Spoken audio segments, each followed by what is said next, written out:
Bismillahirrahmanirrahim. Assalamualaikum warahmatullahi wabarakatuh.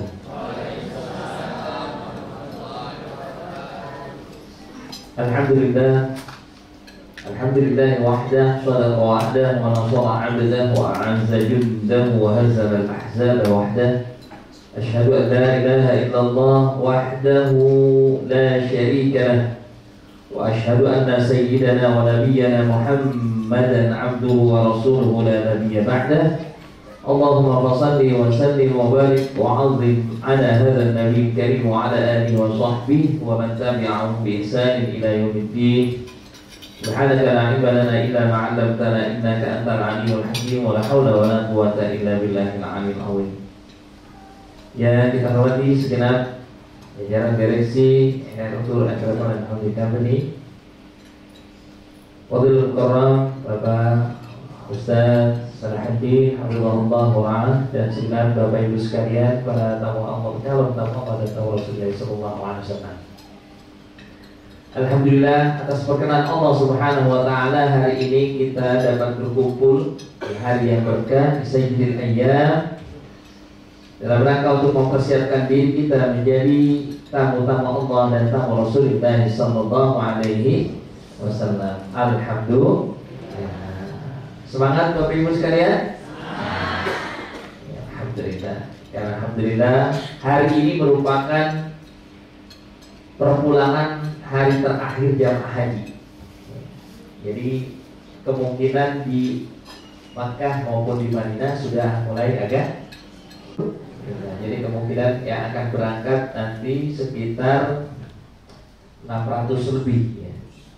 Yang ke Madinah itu 330 orang landing Madinah, yang landing Makkah ada sekitar 359 orang.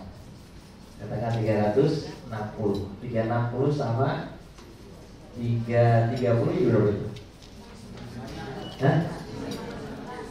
Pokoknya banyak. Jadi karena memang tidak memungkinkan bersama-sama aja dibagi jadi dua ya. Sebagian landing Madinah, sebagian landing. Itu pun penerbangannya bukan penerbangan yang biasa kita lakukan gitu. Biasanya kalau ke Madinah landingnya itu take off-nya sekitar jam 3:30 sore. Dan ke Jeddah biasanya sekitar jam 11-an. Tapi insya Allah nanti keberangkatan Bapak Ibu jauh lebih awal. Yang landing Madinah insya Allah akan bertolak menuju ke Madinah dengan Garuda 968, biasa 960 ya. Berangkat jam 9.35 pagi. Artinya 4 jam sebelum itu harus sudah berada di Bandara Soekarno-Hatta. Berarti jam berapa? 9 diambil 4, jam 5 pagi sudah di sana. Jadi kalau bisa sholat subuhnya di bandara. Paham itu ya? Landing Madinah ada di sini banyak. Sedangkan yang landing Jeddah langsung menuju Mekah lebih banyak lagi ya. Yang biasanya kita menggunakan 9.80 itu sekitar jam 11 siang ya. Ini akan take off menuju ke Jeddah dengan Garuda 990, berangkat dari Soekarno-Hatta jam 8 pagi. Berarti diambil 4 berapa? Jam 4. Subuhnya di mana? Di bandara. Oleh sebab itu nanti Bapak Ibu sekalian tolong diperhatikan. Sebetulnya lebih bagus. Jadi lebih antisipasi ketimbang kalau siang masih lama ini macet. Ya, tapi kalau kita lebih pagi akan lebih baik. Ikan cepat, ikan gabus. Lebih cepat, lebih bagus. Insya Allah. Itulah sekedar pemberitahuan awal Bapak Ibu sekalian tentang schedule yang akan kita lewati. Nanti insya Allah akan banyak disampaikan tentang regulasi. Baik, saya akan fokus kepada manasik kita pada kesempatan siang hari ini Bapak Ibu sekalian. Seperti yang kita ketahui, bagi Bapak Ibu sekalian yang pernah berumroh atau barangkali yang pernah berhaji tidak asing ya. Ibadah haji itu atau mau umroh ya paling kegiatannya apa? Tawaf, sa'i, tahallul. Kalau haji ditambah dengan wukuf, ya. Kemudian melontar jamarat, ya. Apalagi? Ya, mabit ya, di Musdalifah dan Mina. Ada yang baru pulang haji di sini? Ada? Masya Allah. Jadi kondisinya saat ini di sana cukup panas. Kemarin itu mencapai sekitar 48 derajat.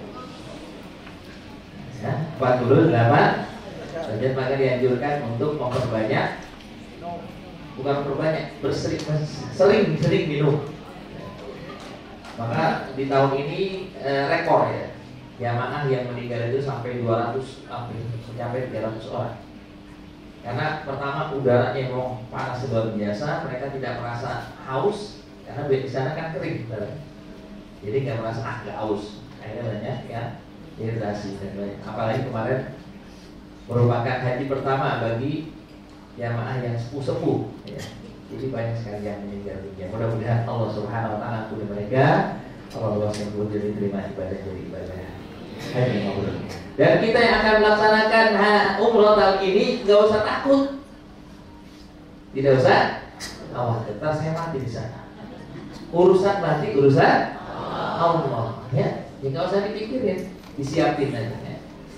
Intinya perjalanan umroh ini seperti tadi disampaikan adalah tujuannya kita lillahi. Kalau sudah lillah maka semuanya akan berjalan dengan lancar. Maka lillahi yatim wa maka li ghairillahi yanhadim. Apa-apa yang kita niatkan karena Allah, insya Allah akan berjalan lancar, ya. Dan catatannya akan ada di hadapan Allah nanti kita lihat di hari kiamat. Wa maka li ghairillahi yanhadim. Kalau niatnya bukan lillah maka akan hancur.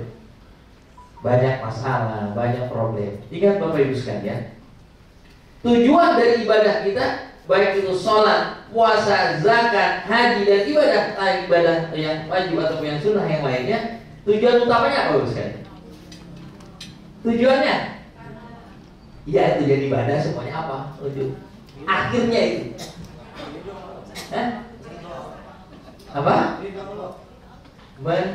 Mensyukuri nikmat Allah. Sebagaimana Rasulullah SAW pernah ditanya oleh Siti Aisyah, ya Rasulullah, ngapain ini capek-capek tiap malam sholat sampai bengkak-bengkak? Ada di antara kita sholat bengkak? Ada? Ada juga kan emang udah giri-giri gitu kan? Gak ada di antara kita. Rasulullah itu setiap malam kalau sholat sampai bengkak.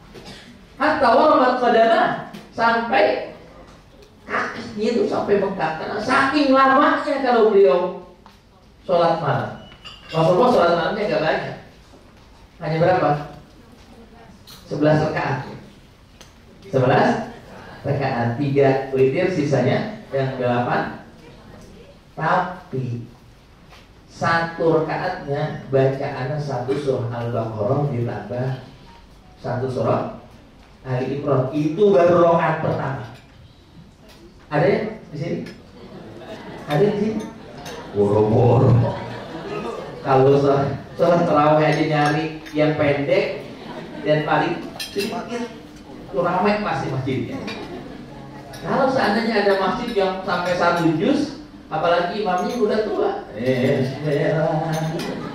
udah pasti nggak laku gitu. Rasulullah ketika sholat, masya Allah. Ketika ditanya oleh Siti Aisyah, buat apa ya Rasulullah? Kamu orang yang sudah dijamin oleh Allah bakal masuk surga, dijamin diampuni dosanya. Apa jawabnya Rasulullah? Apalah aku abadan syakur. Emang nggak boleh kalau saya pengen jadi hamba yang bersyukur?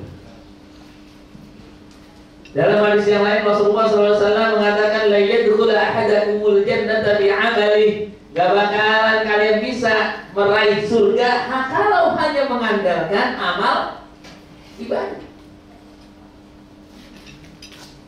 Dikisahkan dalam kitab-kitab klasik, Imam Al-Ghazali rahimahullah ta'ala, bahwasanya ada seorang pemuda yang kerjaannya ibadah sepanjang tahun. Bahkan menurut riwayat sampai 500 tahun. Karena umur orang dulu kan panjang-panjang. Nabi Nuh berapa umurnya? 950 tahun. Ya. Banyak-banyak. Ketika dia akan meninggal, dia akan dimasukkan oleh Allah Subhanahu wa taala dalam surga karena rahmat. Dia komplain, masa saya ibadah capek-capek masuk surga karena dikasihani. Akhirnya menurut riwayat itu ditimbanglah nikmat Allah yang Allah berikan kepada sebelah matanya dengan ibadahnya, ternyata nggak ada apa-apa. Itu orang dulu ibadahnya hebat-hebat banget. Lah kalau kita, Bu, ada yang pernah sholat tasbih? Ada yang pernah sholat tasbih? Ada berapa rakaat sholat tasbih? 4 rakaat. Ya. Kira-kira lama apa enggak itu? Lama apa enggak? Berapa menit? Oke, sengaja. Kira-kira khusyuk apa enggak? Allahu Akbar. Alhamdulillah wa la ilaha illallah. Berapa ya? Mikirin jumlah. Udah dapat berapa tasbihnya? Sholat apa ngitung? Itulah. Jadi jujur saja kita yang merasa sudah rajin ibadah, tahajud, sholat tasbih, sholat duha, ternyata semua kamu kelase. Mungkin kalau dihitung-hitung nggak ada apa-apanya dengan nikmat yang Allah berikan kepada. Makanya Bapak Ibu sekalian, perjalanan umrah kita tidak lain tujuannya adalah untuk apa? Ibadah. Tujuannya untuk apa ibadahnya? Bersyukur kepada Allah Subhanahu. Nah kalau sudah bersyukur mah nggak ada istilah komplain. Ini bukan pesan sponsor ya. Maaf sih katakan. Karena banyak kadang-kadang jamaah urusan kamar aja jadi masalah. Urusan makan nggak sesuai sama mulut jadi masalah. Pertanyaannya, sono mau ibadah apa mau nyari makanan? Itu jadi masalah. Kalau seandainya pengen nyari makanan, pengen nyari tempat, jangan ke Makkah. Yang ke Madinah kemana? Hah? Ke Eropa, ke Amerika, sana. Atau kalau mau cari makanan yang banyak ya ke daerah Bandung. Ada orang Bandung. Ya, pusat kuliner di sana itu banyak. Salah alamat Bapak sekalian kalau kita ke sana nyari makanan yang enak. Kita di sana untuk ibadah. Dan tujuan ibadah puncaknya adalah syukur nikmat. Makanya lihat kalimat talbiyah. Mari kita baca bersama-sama. Bismillahirrahmanirrahim. Labbaik Allahumma labbaik. Labbaik la syarika laka labbaik. Innal hamda wan ni'mata laka wal mulk la syarika lak. Labbaik Allahumma labbaik. Labbaik la syarika laka labbaik. Innal hamda wan ni'mata laka wal mulk la syarika lak. Labbaik Allahumma labbaik. Labbaik la syarika laka labbaik. Innal hamda wan ni'mata laka wal mulk la syarika lak. Labbaik Allahumma labbaik. Apa artinya? Labbaik apa? Labbaik artinya apa? Ya Allah, aku penuhi panggilanmu. Waktu kita kecil kalau dipanggil apa jawabnya? Bek. Sebetulnya bukan bek, apa? Labbaik ayah, labbaik bapak. Kan begitu. Cuma karena orang dulu nggak paham, bek. Kalau dipanggil bek ya jawab. Sebetulnya apa? Labbaik. Ya Allah, aku penuhi panggilanmu ya Allah. Labbaik la syarika laka labbaik, ya Allah, aku penuhi panggilanmu, tidak ada sekutu bagimu. Maksudnya apa? Kita datang ke sana semata-mata siapa yang ngundang? Siapa yang memudahkan perjalanan kita ke sana? Walaupun kita orang kaya, kira-kira menjamin nggak kalau orang kaya pasti bisa ke sana? Banyak orang kaya belum pergi haji, belum pergi umrah, betul? Banyak orang miskin yang sudah berangkat lebih awal ketimbang orang kaya. Banyak orang yang nggak punya duit tapi bolak-balik haji dan umrah. Ada nggak? Siapa? Para pembimbing. Berangkat nggak punya duit, pulang dikasih duit. Alhamdulillah. Maka jangan kira mau ustadz bimbing. Itu nikmat Allah. Labbaik la syarika laka labbaik, ya Allah, aku penuhi panggilanmu, tidak ada sekutu bagimu. Maksudnya apa? Kita datang ke sana nggak ada yang dicari kecuali panggilan Allah, kecuali memenuhi panggilan Allah untuk menikmati suguhan-suguhan Allah. Ya, ungkapan berikutnya, innal hamda, sesungguhnya segala puji. Siapa yang wajib dipuji? Allah. Wa nikmata, dan sesungguhnya segala nikmat punya siapa? Allah. Wal mulka, dan kepunyaan punya siapa? La syarika, tidak ada sekutu bagi. Maksudnya tidak ada yang punya contoh. Nah, sekarang kita Bapak Ibu sekalian, kita insya Allah akan berangkat hari Rabu sama-sama kamu. Saya akan ke Madinah, dan untuk ke Jeddah nanti akan didamping oleh Ustaz Fawaz. Saya bersama Ustaz Taludin nanti insya Allah ke Madinah. Jadi ketika kita berangkat, pada hakikatnya kita diperjalankan oleh Allah. Cuma yang menjadi pertanyaan, panggilan ini adalah panggilan kemuliaan atau justru panggilan kehinaan? Pernah dipanggil nggak sama pihak sekolah? Pernah? Kira-kira kita senang apa sedih gitu, atau kita kesel? Nah, takut. Kalau takut ada masalah nggak? Masalahnya sama siapa? Pasti anak yang punya masalah. Tapi kalau anak kita berprestasi, senang nggak kita? Maka begitu juga orang yang datang ke sana dengan berbagai prestasi yang pernah dia ukir, maka datang dengan penuh kegembiraan. Maka tandanya kalau di sana nanti banyak punya masalah, yang lain orang, nanti diri kita ya. Nanti siapa yang punya masalah? Nggak usah nanti orang. Justru kita yang lagi, kamu yang punya masalah. Iya kan gitu. Nanti tandain diri kita ketika berada di dua tanah suci, nyaman atau tidak. Kalau kita merasa nyaman, berarti kita termasuk orang-orang yang dimuliakan oleh Allah Subhanahu. Karena dalam hadis Rasulullah dikatakan, nanti ketika kita mengucapkan labbaik Allahumma labbaik, labbaik la syarika laka labbaik, innal hamda wan ni'mata laka wal mulk la syarika lak. Kalau memang kita bukan orang yang bermasalah, apa kata malaikat penjaga tanah haram? Labbaika wa sa'daik.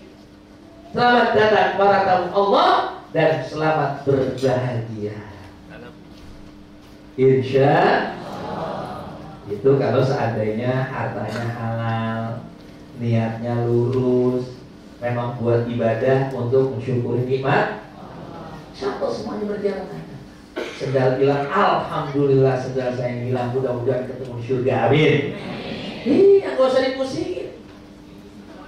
Gara-gara sendal hilang, ibadah hancur. Usah dimarah-marahin, usah gimana sih lah? Orang sendalnya hilang di masjid, masa usah selesai? Kadang-kadang orang kalau sudah marah itu kan hilang akal. Ya, orang kalau sudah marah-marah hilang akal. Jadi orang gila kadang-kadang dia nggak sadar. Marah kemana, marah sana, sini sana. Ini gara-gara NR, gara-gara dan kita mau NR sana. Aneh pada jemaah sekalian. Kadang-kadang yang lain udah semua ketemu kopernya, dia belum ketemu sendiri. Ini pasti semuanya. Akhirnya ibadahnya hancur. Sebetulnya siapa yang hilangin? Emang apa? Kita harus sengaja. Kalaupun ngaji nggak mungkin, kan apa semua kan diatur oleh penerbangan. Kok kita yang salah? Nah makanya nanti Bapak Ibu sekalian, Jadikan setiap apa yang tidak nyaman itu sebagai bahan koreksi buat diri kita. Jangan dikasih tahu, jangan diceritain orang. Cukup kalau ada kehilangan, cukup kalau seandainya belum ketemu barangnya, tanya ke Ustaz. Ustaz sudah ketemu belum barangnya? Oh belum, ya nggak apa-apa. Saya pernah mengalami satu kejadian unik gitu. Ada salah satu jamaah, dia satu suami istri dan anak-anaknya 2. Ketika di Jeddah, waktu itu kan Jeddah, Madinah, balik lagi ke Mekah, pulang dari Jeddah lagi dulu. Program kan begitu. Ketika di Jeddah ada tuh barang. Sampai di mana hilang. Ke Mekah hilang. Sampai di Jeddah ketemu lagi. Dan dia sudah ikhlas kan, nggak apa-apa Ustaz. Mudah-mudahan Allah ganti. Gitu, subhanallah. Ya, jadi itu bukan di luar di luar kemampuan kita. Makanya Bapak sekalian, sekali lagi, innal hamda wan nikmata laka wal mulk la syarika lak. Segala apa yang kita dapati, kalau yang nikmat, maka alhamdulillah. Kalau seandainya ada yang kurang nikmat, fala yalumanna illa nafsah. Jangan nyalain siapa-siapa, salah diri kita. Kita bersyukur kepada Allah Subhanahu wa taala. Bapak Ibu sekalian, perjalanan umrah ini ataupun haji diawali dengan kita nanti memulai ihram. Ya, kalau yang ke Madinah tentunya nanti kita mulai dari mana? Dari Bin Ali atau Dzulhulaifah. Sedangkan yang langsung menuju Jeddah dan ke Mekah itu niatnya di atas pesawat nanti, di atas jalan lah. Atau kalau misalnya ada berhalangan karena suatu udzur, bisa dilakukan di King Abdul Aziz, Bandara Jeddah.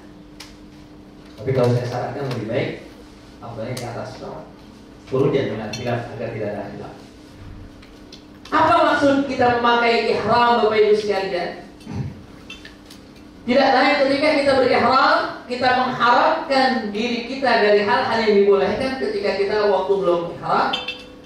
Kenapa? Karena kalau kita memasuki tanah haram Makkah, maka semua amalan kita akan dilipat gandakan oleh Allah, baik amalan yang baik ataupun amalan yang buruk. Berapa dilipat gandakannya? 100.000 kali lipat. Makanya Bapak Ibu sekalian, kalau kita ke sana ngejar pahala, bisa jadi kita pulang minus. Ini kalau hitung-hitungan pahala. Kadang-kadang kan orang hitungnya sholat gitu. Dia lupa kadang-kadang apa?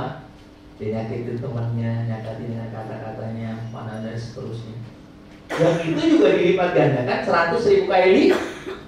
Itu sebabnya kalau orang datang ke tanah suci Mekah, baik dari Madinah atau dari Mekah atau dari Jeddah atau dari wilayah lainnya, diwajibkan dalam kondisi dia biar supaya hati-hati terjaga dari wala rafat wala fusuk wala jihad. Karena kalau orang bisa menjaga itu wala rafat wala fusuk wala jihad, insyaallah hajinya atau umrahnya mabrur. Amin. Ya Rabbana. 3 wala rafat. Rafat itu artinya perkataan yang kotor. Perkataan yang tidak senonoh. Perkataan yang tidak baik. Wala fusuk ataupun dosa-dosa kefasikan, dosa-dosa kecil. Wala jidal ataupun bertengkar dengan mulut, berdebat. Kalau kita bisa menjaga ini, insya Allah aman. Insya Allah umrah kita menjadi umrah yang mabrur. Makanya Bapak sekalian, wajib dalam orang yang datang ke tanah suci Mekah dalam kondisi dia berihram. Kalau seandainya dia melewati wilayah mikot tanpa berihram, maka wajib memotong seekor. Kok begitu? Ya maksudnya aturannya. Jadi diatur oleh Allah sedemikian rupa sampai hal-hal yang kecil saja yang sebetulnya sah-sah saja ketika sudah dalam kondisi berihram maka dilarang. Contohnya apa? Pakai wangi-wangian, ya kan? Bagi ibu-ibu bersolek, laki-laki menutup kepala, menutup mata kaki, pakaian berjahit. Sementara ibu-ibu tidak boleh terbuka, kecuali muka dan telapak tangan. Jadi kalau dalam filosofis Islam itu laki-laki pakaian ihram itu terbuka. Sementara perempuan pakaiannya harus tertutup. Karena dalam kebiasaan sehari-hari kebalikannya kan. Biasanya kalau ibu-ibu terbuka atau tertutup. Ibu-ibu mohon maaf, apa aja diceritain kan? Betul? Sampai urusan tempat tidur diceritain. Ya betul nggak? Orang yang nggak tahu pun dikasih tahu semua. Maka pada saat berihram jaga lisan. Karena ibu-ibu biasanya paling suka buka aib dirinya maupun aib keluarganya. Orang nggak tahu tiba-tiba cerita habis semua satu kampung. Ceritanya segitu, jangan ceritain ya ini rahasia. Lah sama tiap orang dibilang ini rahasia semua orang tahu. Berbeda dengan bapak-bapak, kenapa ihramnya terbuka? Karena biasanya menutup.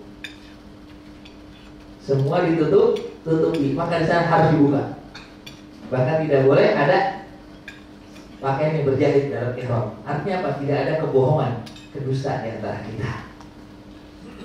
Jadi itulah, ketika kita sudah dalam kondisi berihram, maka kita diingatkan akan sebuah nilai. Apa itu? Nilai tentang kematian. Setiap orang pasti nanti akan kembali menghadap Allah dengan apa ada. Pakaian dan semua kan putih. Saya tanya Bapak Ibu sekalian, ketika kita meninggal boleh nggak kita milih-milih pakaian? Boleh nggak? Ntar kalau saya mati pakai pakaian itu ya, nggak bisa. Pakaian sudah ditentuin, udah ada SOP-nya. Pakaiannya harus kain kafan, warnanya putih, harganya satu paket cuma berapa itu? Tuh, berarti pengalaman itu. Bukan pengalaman mati, pengalaman ngurusin orang mati. Murah. Ya. Jadi nggak bisa pilih. Saya pakai yang sutra nggak bisa. Bahkan pakai sarung kaki aja nggak boleh. Barangkali kan sarung kaki itu dulu ada pengalaman tersendiri. Gaul nggak bisa, semua harus. Subhanallah. Maka begitu juga pada saat kita berihram, pakaiannya harus sama semua. Walaupun sebetulnya warna sih tidak jadi masalah. Ibu-ibu boleh nggak warna selain putih? Boleh. Orang Arab malah lebih suka kepada warna hitam. Warna yang lain boleh nggak? Boleh. Apalagi orang Afrika. Bapak-bapak kira-kira ihramnya warna lain boleh nggak? Boleh sebetulnya. Umpamanya warna pink gitu kan. Aneh aja kalau orang pakai ihram warnanya pink. Atau barangkali karena nasionalis dia pakai apa? Pakai batik.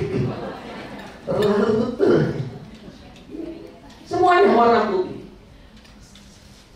Karena warna yang paling dicintai oleh Rasulullah adalah warna putih. Dan putih itu menggambarkan kesucian. Pakaian kotor sedikit, kalau putih kan kelihatan.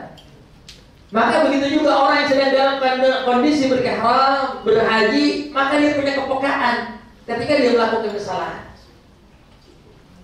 Kemarin waktu haji, Bapak sekalian, itu saya ngumpulin kesalahan itu sampai kalau nggak salah sekitar 15.000 real.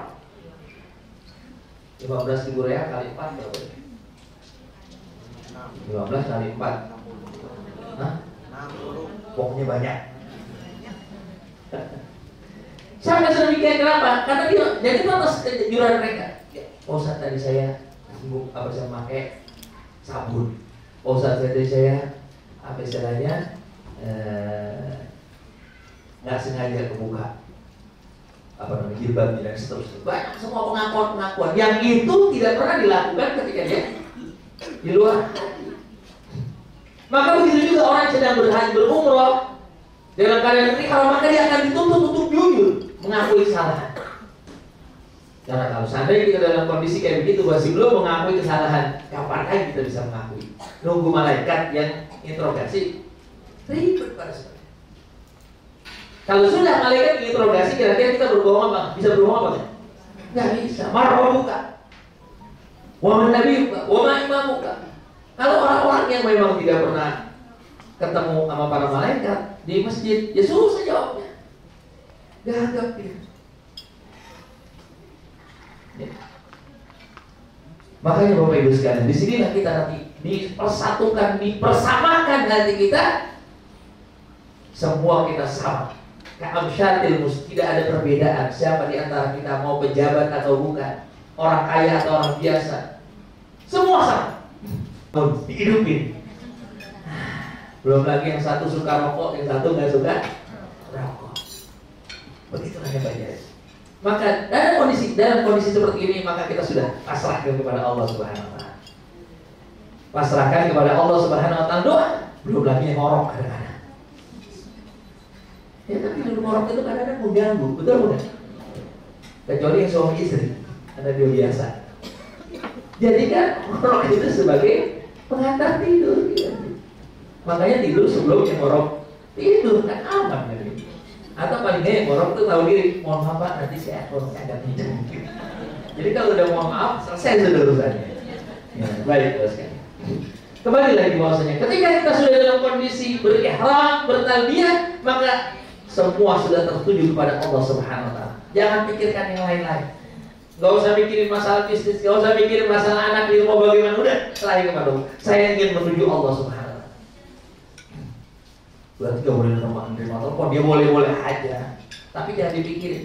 Kalau ada masalah, pokoknya ada telepon, ada masalah, sudah serahkan kepada Allah. Laporkan kepada Allah. Ya Allah, hari ini aku sedang menuju rumahmu.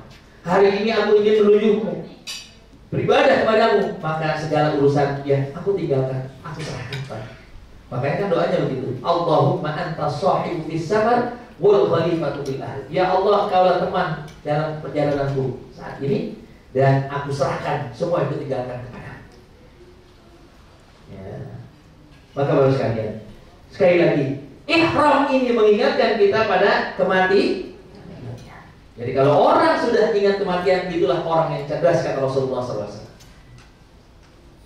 Al-kayyisu man dana nafsahu wa amila lima ba'dal maut. Orang cerdas itu bukan yang IQ-nya tinggi, tapi orang yang senantiasa mempersiapkan kehidupan setelah kematian. Baik. Maka setelah kita sampai di tanah suci Makkah, Bapak Ibu sekalian, baik dari Madinah maupun dari Jeddah, apa yang kita lakukan? Rukun yang kedua setelah ihram, niat ihram tadi adalah tawaf. Pada saat kita sudah pasrah semuanya kepada Allah, bertawajud kepada Allah, maka mulailah kita mengikat kembali ikatan kita kepada Allah yang selama ini barangkali sudah mulai mengganggu. Dulu waktu kita terlahir ke bumi ini, kita sudah berjanji kepada Allah, alastu bi rabbikum qalu bala. Siap komitmen untuk menyembah kepadaku, siap ya Allah. Tapi begitu dia terlahir, fa'abawahu yuhawidani aw yunasirani aw yumajisani, orang tuanya, lingkungannya tiba-tiba menjauhkan dia dari Allah. Maka ketika Allah panggil kita pada saat ini, inilah bentuk kasih sayang Allah, dirangkul kembali kita setelah kita mungkin jauh dari Allah Subhanahu Wa Taala. Itu sebabnya saya katakan perjalanan ini adalah perjalanan untuk mensyukuri nikmat. Maka ketika kita mulai tawaf, dimulai dari mana Bapak sekalian? Dari rukun Hajar Aswad. Kenapa mulai dari rukun Hajar Aswad? Karena itulah fondasi awal Baitullah, yang Allah datangkan fondasi itu dari surga, diletakkan dengan perantara malaikat Jibril. Siapa yang pertama kali meletakkan? Nabi Adam alaihissalam. Ya, terus kemudian Nabi Ibrahim sampai kepada baginda Rasulullah Sallallahu Alaihi Wasallam. Dari situ kita mulai. Dengan cara apa? Dulu Rasulullah mencium, tapi kadang juga Rasulullah berisi bilang, karena memang itu tidak wajib pada zaman sekarang. Ini menjadi simbol bahwasannya ketika kita mencium Hajar Aswad, maka kita berharap pada Allah mudah-mudahan sebagaimana di dunia kita telah menciumnya, di akhirat kita bisa mencium baunya surga. Amin. Ya Rabbal. Nah, karena nanti di akhirat ada orang-orang yang diharamkan untuk mencium baunya surga. Baunya aja nggak bisa, apalagi masuk surga. Atau kita beristilah minimal kita dengan isyarat, maka batu Hajar Aswad itu akan bersaksi kelak di yaumul kiamat. Insya. Maka kita mulai subhanallah walhamdulillah wa la ilaha illallah wallah. Kita putari. Posisinya Ka'bah dari kiri kanan. Tidak kanan. Bukan kanan. Kenapa harus di kiri? Nah, buat dekatin jantung kita yang ada di sebelah kiri dengan Baitullah, biar lebih dekat, biar lebih dekat. Dan disunahkan pada saat kita bertawaf semakin lama semakin mendekat. Itu baik. Allah, sebisa mungkin. Mudah-mudahan besok agak enggan ya. Dan kalau saya tidak mungkin ya tidak masalah. Sunnahnya begitu. Dan disunahkan pula kalau bisa lari-lari kecil di 3 putaran pertama. Tapi kondisional. Terus kita berputar sambil kita mengingat kembali perjalanan hidup kita, ya Allah, dari semenjak kita balik sampai saat ini. Berapa banyak nikmat yang Allah berikan kepada kami. Berapa banyak nikmat yang Allah berikan kepada kita. Ya. Dari semenjak kita lahir, kemudian dewasa, sampai menikah, sampai berkeluarga, sampai Allah. Makanya sebelum kita melaksanakan tawaf ada suatu sunnah yang dianjurkan, yaitu kita menatap Baitullah. Menatap Baitullah. Tujuannya apa? Biar supaya kita bisa khusyuk. Kalau bisa saya sarankan. Kalau belum bisa menangis ketika menatap Baitullah, maka minta kepada Allah, ya Allah, berikan aku tangisan, lembutkan hati. Karena sesungguhnya ketika kita datang ke sana dianjurkan dan disunahkan kita bisa menangis. Sebagaimana ketika kita membaca talbiyah kita harus sudah bisa menangis. Karena Ka'bah itu, Makkah itu diambil dari kata bakayati. Siapa yang datang ke sana harus dalam kondisi dia menangis. Rasa haru, rasa bahagia, rasa syukur kepada Allah Subhanahu wa taala. Bakayati artinya menangis. Orang yang datang ke Makkah harus menangis. Kalau dia tidak menangis harus bertanyakan, kenapa saya tidak bisa menangis? Kalau dia belum bisa menangis ketika masuk Mekah, minimal waktu memandang Baitullah. Karena siapa yang bisa menangis pada saat dia melaksanakan tawaf, insya Allah tawafnya diterima dan umrahnya dimakbul di hadapan Allah Subhanahu wa taala. Itu kita tawaf pada saat kita sudah mulai bisa menangis, insya Allah nikmat manusia. Bacaan yang dianjurkan adalah bertasbih banyak-banyak. Subhanallah walhamdulillah wa la ilaha illallah wallahu akbar. Itu berbanyak. Kalaupun ada doa, ya boleh silakan, mau baca sendiri atau nanti dengerin dari ustaz dan dikasih headset nanti ya. Dikasih headset itu tujuannya supaya fokus. Jangan sampai ketika kita tawaf masih mikirin yang lain-lain. Udah baca. Ya mau baca Al-Quran silakan, mau selawat silakan, mau tasbih silakan. Asal jangan diem, walaupun sah memang. Tawaf aja kita diem sama enggak? Selama 7 putaran diem aja. Bismillahirrahmanirrahim. Wah, Bismillahirrahmanirrahim. Sah enggak? Cuma tawafnya tawaf minimalis ya. Sayang sekali itu tempat mustajab Bapak Ibu sekalian. Maka tempat kita melaksanakan tawaf itu tempat yang sangat mustajab untuk berdoa. Itu sebabnya nanti banyak doa-doa yang kita baca pada saat kita melaksanakan tawaf. Putar pertama subhanallah alhamdulillah wa la ilaha illallah wallahu akbar Allahumma imanan bika wa tasdiqan bi kitabika wa fa'al bi ahdika wa tiba'i sunnati nabika dan seterusnya. Putaran kedua Allahumma inna hadzal bait baituka wal haram haramka wal amna anhu dan seterusnya. Putaran ketiga Allahumma inni a'udzubika minasyakki wasyirki wasyiqaq dan seterusnya. Putaran keempat Allahumma ja'alhu hajjan mabrura wa sa'yan masykuran dan seterusnya. Kelima Allahumma adina li tahta dhilli asyqa wa la dhilla illa dhilluh. Allahumma inna laka 'alaina huquqan katsiratan. Dan ketujuh Allahumma inna ini as'aluka imanan dan seterusnya. Doa-doa yang kita baca itu tidak lain agar supaya hati kita fokus. Minta kepada Allah. Walaupun kita enggak paham, malaikat kan paham. Diaminin. Makanya nanti kalau seandainya sama Allah kita alatnya rusak atau apa bagaimana, ya sudah aminin ya, amin, amin, amin, aminin apa? Itu yang mereka baca. Ya, insya Allah sama nilainya. Amin ya Rabbal. Termasuk kalau nanti ketika kita berdoa, kan banyak titipan-titipan doa dan titipan doa.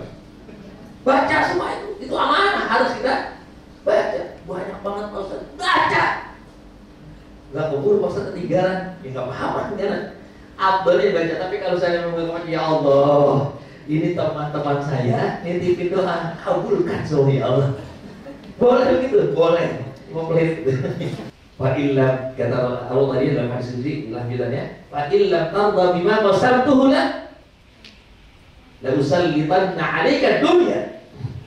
Kalau kita enggak merasa puas dengan apa yang Allah berikan, enggak mensyukuri terhadap nikmat Allah, maka akan Allah sedikit sibuk kita dan kita dikuasai oleh dunia. Walhamdulillah.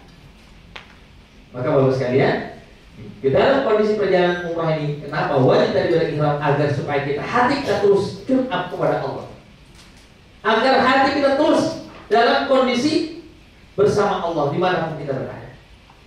Selesai kita tawaf, apa yang kita lakukan nanti? Baru kita dianjurkan berdoa di multazam. Apa itu multazam? Tempat yang paling mustajab untuk berdoa. Ya, kita sholat sunnah tawaf, kita berdoa, baru kemudian nanti kita melaksanakan sa'i. Tawaf Bapak Ibu sekalian wajib dalam kondisi kita wudu, dalam kondisi bersuci. Kalau seandainya batal di tengah-tengah tawaf kita, maka wajib kita wudu. Kalau seandainya kita lanjutkan sampai 7 kemudian kita sa'i, sah nggak tawafnya? Nggak sah, karena nggak sempurna, harus diulangi lagi. Kalau baru dapat 3 kemudian batal, maka wajib kita berwudu kemudian melanjutkan yang keempat, kelima, keenam, ketujuh. Ataupun 3 sedikit lagi batal, ya wajib wudu lagi, ambil menyempurnakan yang terakhir tadi. Kalau seandainya kita tidak sempurnakan, maka tidak sah tawaf kita. Nggak sah tawaf kita berarti nggak sah sa'i kita. Nggak sah sa'i kita berarti kita nggak sah umrah kita. Karena itu rukun. Ya.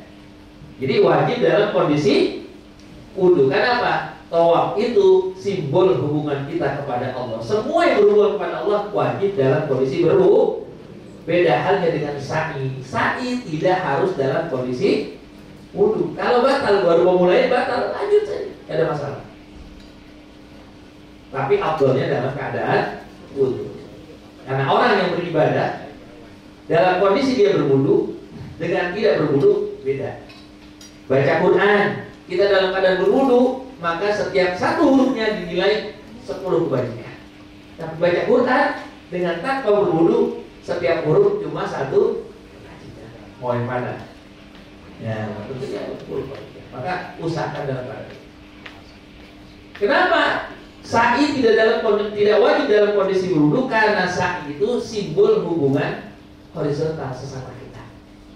Namanya juga sa'i. Sa'i artinya apa? Usaha. Di mana kita memulai sa'i itu? Dari Sofa, diakhiri di Marwah. Berapa kali? Lagi-lagi 7. Sofa ke Marwah 1, Marwah ke Sofa. Dengan kata lain, setiap perjalanan dari Sofa ke Marwah pasti ganjil.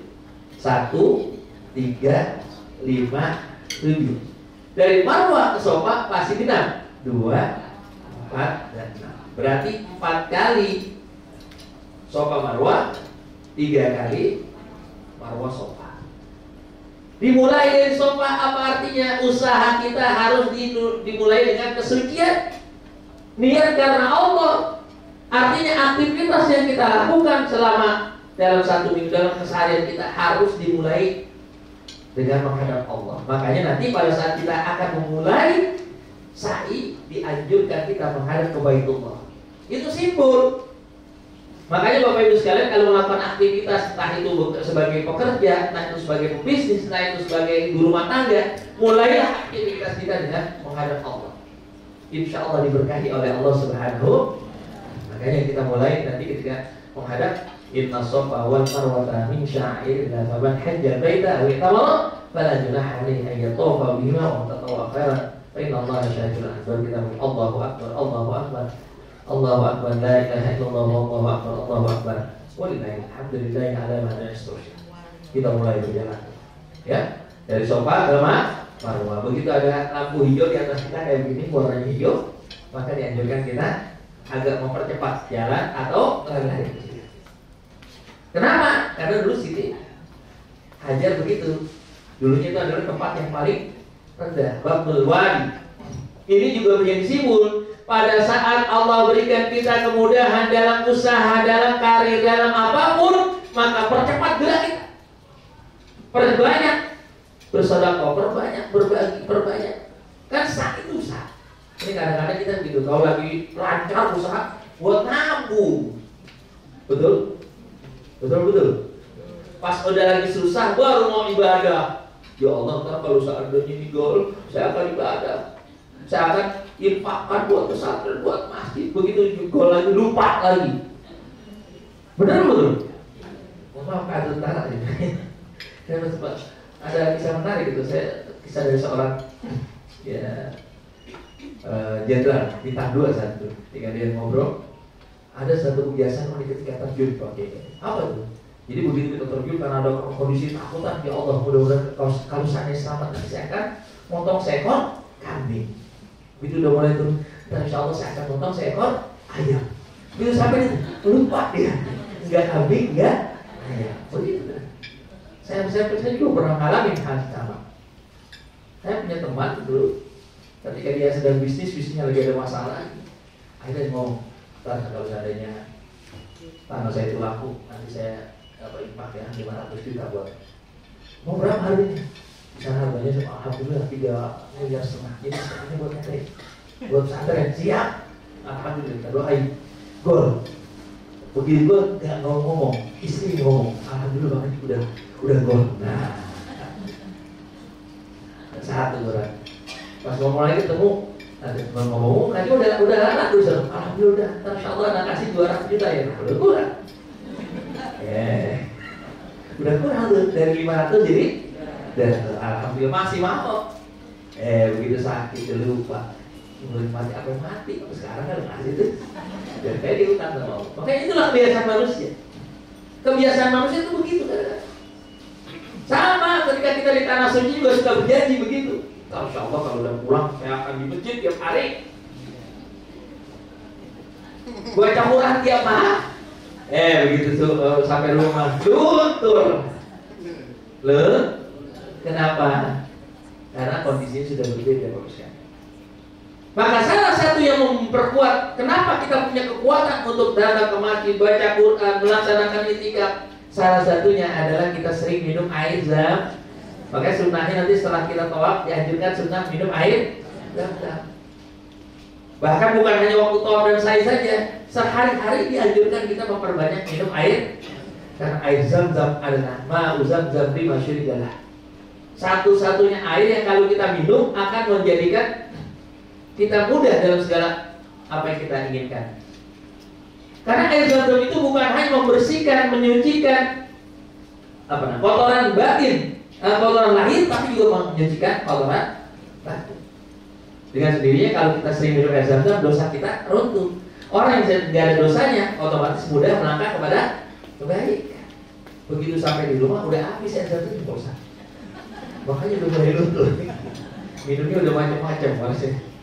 Ya itu kita rasakan kalau sekalian. Yang tadinya malaikatnya banyak ya mulai pada kabur tuh malaikat. Ogah. Padahal orang pulang haji, pulang umrah itu diikuti oleh para malaikat. Makanya kadang-kadang kalau orang dulu pulang haji, pulang umrah, biasanya didatengin apa enggak?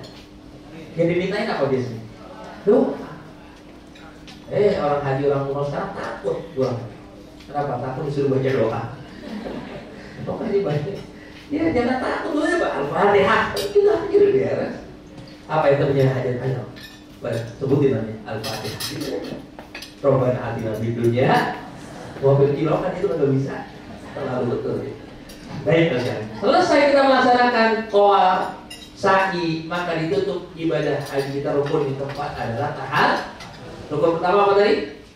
Niat ihram. Yang kedua tawaf. Ketiga sa'i. Keempat halul. Ini rukun yang terakhir yaitu halul. Apa itu halul? Memotong sebagian rambut atau seluruhnya. Afdolnya seluruhnya. Bolehnya hanya minimal 3 helai, sedikit. Afdolnya gundul bagi laki-laki. Kenapa? Semakin banyak rambut yang berguguran akan semakin banyak dosa yang Allah gugurkan. Makanya bahasa Rasulullah begitu, rahimallahul muhallikin. Allah akan merahmati orang yang menggun. Para sahabat bertanya karena ayatnya begitu. Muhallikin ru'usakum wa muqassirin. Nanti kalian akan masuk kota Mekah dengan dalam kondisi gundul dan sebagian hanya memendekkan. Maka para sahabat bertanya dengan ayat itu, bagaimana yang hanya memendekkan orang Rasulullah? Rahimallahul muhalliqin. Allah merahmati orang yang mundur. Wal muqassirina ya Rasulullah. Terus bagaimana nasib orangnya? Hanya memendekkan. Rahimallahul muhalliqin. 3 kali didoakan orang yang mundur. Wal muqassirin, gimana dengan orang yang muqassirin? Wal muqassirin, tapi nggak pakai kalimat rahimah lagi. Tetap dapat rahmat, tapi tidak sebagaimana orang yang dirahmati orang yang mundur. Jadi bapak-bapak setuju nih besok mundur semua ya? Setuju? Saya punya alat tetap saya bawain kan? Karena haji kemarin saya dapat banyak kepala gitu, mundurin. Alhamdulillah senang ya, mundurin orang. Kapan lagi bisa mundurin bapak-bapak? Ya, rahimallahul muhalliqin. Maka ini simbol kalau kita sudah menghasilkan dari hasil usaha kita, dari sa'i kita, maka pangkaslah dari sebagian hasil usaha kita untuk disedekahkan, untuk diinfakkan. Karena harta yang kita raih dari hasil usaha kita ya dari yang halal. Kalau kita belum keluarkan, maka akan menjadi haram. Bapak Ibu sekalian, dalam perjalanan kita banyak belajar. Intinya adalah yang dituntut nanti sepulang kita dari umroh ada tidak yang berubah dari kebiasaan kita yang buruk menjadi lebih baik, yang sudah baik menjadi tambah. Itu kita. Itulah yang disebut dengan mabrur. Umroh mabrurah, haji yang mabrur. Mabrur artinya apa? Yang sudah baik dibangun di atasnya kebaikan.